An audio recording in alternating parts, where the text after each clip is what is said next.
जब केदारनाथ बाबा ने भक्त के लिए 6 महीने को बदला एक रात में। हर हर महादेव। दोस्तों, पौराणिक कथा के अनुसार बहुत समय पहले जब गाड़ियों की सुविधा नहीं थी, तब धनवान लोग बैलगाड़ी या घोड़े का सहारा लिया करते थे। लेकिन गरीब लोगों के लिए पैदल यात्रा करना ही एकमात्र उपाय था। उसी समय गरीब शिव भक्त ने केदारनाथ धाम की यात्रा करने के लिए मन में ठान ली और पैदल यात्रा शुरू कर दी। वो इतना भोला था कि उसे तो केदारनाथ का रास्ता भी नहीं पता था, परंतु उसको ये विश्वास था कि बाबा केदार उसको दर्शन जरूर देंगे। इस तरह लोगों से रास्ता पूछते पूछते वो धीरे धीरे आगे बढ़ने लगा। जय भोले का नाम जपते जपते वो 2 महीने तक लगातार चलता रहा और फिर 2 महीने बाद अंत में जैसे तैसे केदारनाथ मंदिर के पास पहुंच ही गया।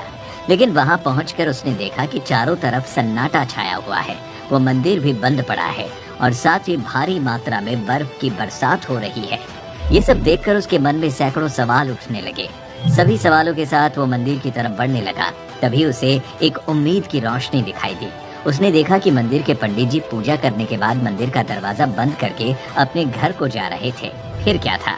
उसने कांपती आवाज में कहा, पंडित जी, मैं बाबा शिव के दर्शन करना चाहता हूँ। कब होंगे मुझे मेरे प्रभु के दर्शन? उन्होंने उसे बताया कि मंदिर का दरवाजा अब 6 महीने के लिए बंद हो गया है और अब 6 महीने के पहले मंदिर का दरवाजा नहीं खुलेगा। ये सुनकर शिव भक्त के पैरों के नीचे से जमीन खिसक गई। आप भी सोच रहे होंगे ऐसा क्यों? भक्त द्वारा कारण पूछने पर पंडित जी ने बताया कि केदारनाथ मंदिर साल में सिर्फ 6 महीने के लिए ही खुलता है और बाकी के 6 महीने बंद रहता है।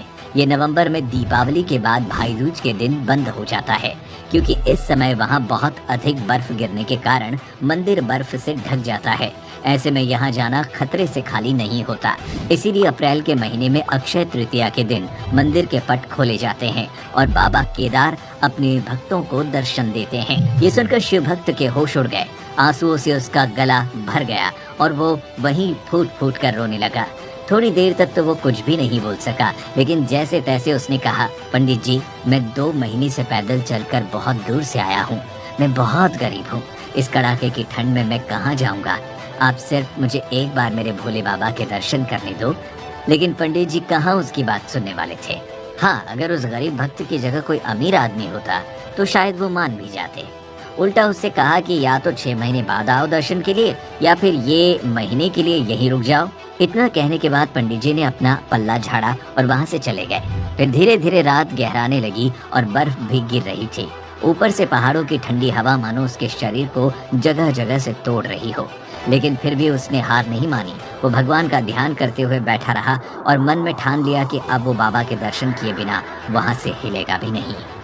तभी उसे अंधेरे में एक रोशनी दिखाई दी। उसने देखा कि एक अघोरी बाबा उसके पास चले आ रहे हैं। पास आकर उन्होंने खाने के लिए उसे खाना दिया और कहा कि तुम थक गए होंगे, खाना खाकर सो जाओ। शिव भक्त सच में थक चुका था।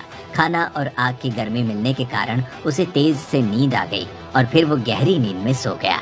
जैसे ही सुबह उसकी नींद खुली तो वो चारों तरफ लगातार देखता ही रह गया, क्योंकि जो उसने देखा वो किसी चमत्कार से कम नहीं था।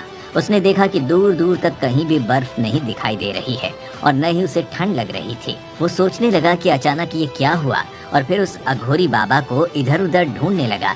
लेकिन जब वो नहीं मिले तो अंत में हार कर वो मंदिर के पास ही बैठ गया।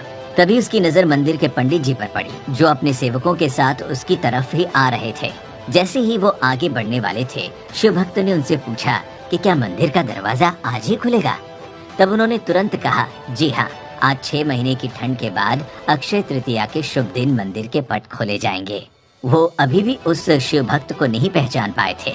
तब उसने कहा, महाराज, आपने तो कल ही कहा था कि 6 महीने से पहले मंदिर नहीं खुलेगा, तो फिर आज ये सब? मैं समझा नहीं। तब उन्हें धीरे धीरे सारी बात एक के बाद एक याद आ गई। लेकिन उनका कहना था कि ये बात 6 महीने पहले की थी, परंतु शिव भक्त ये मानने को तैयार ही नहीं था।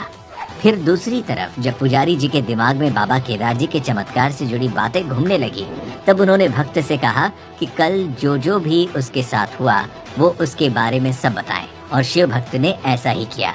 उसने सारी बात एक एक करके बता दी। रात की बात जानने के बाद सभी की आंखें भर आई। सब कुछ सुनने के बाद रोती हुई आवाज में पंडित जी ने पूछा, कैसे देखते थे वो अघोरी बाबा?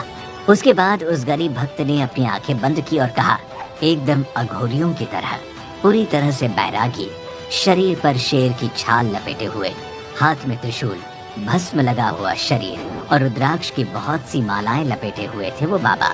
बस इतना सुनते ही पुजारी जी और उनके सभी साथी हर हर महादेव कहते हुए उस शिव भक्त के चरणों में गिर पड़े। उस दौरान किसी के भी आंसू नहीं रुक रहे थे। फिर उस गरीब शिव भक्त के पैरों को पकड़कर पुजारी जी ने उससे कहा, हे शिव भक्त, तुम धन्य हो।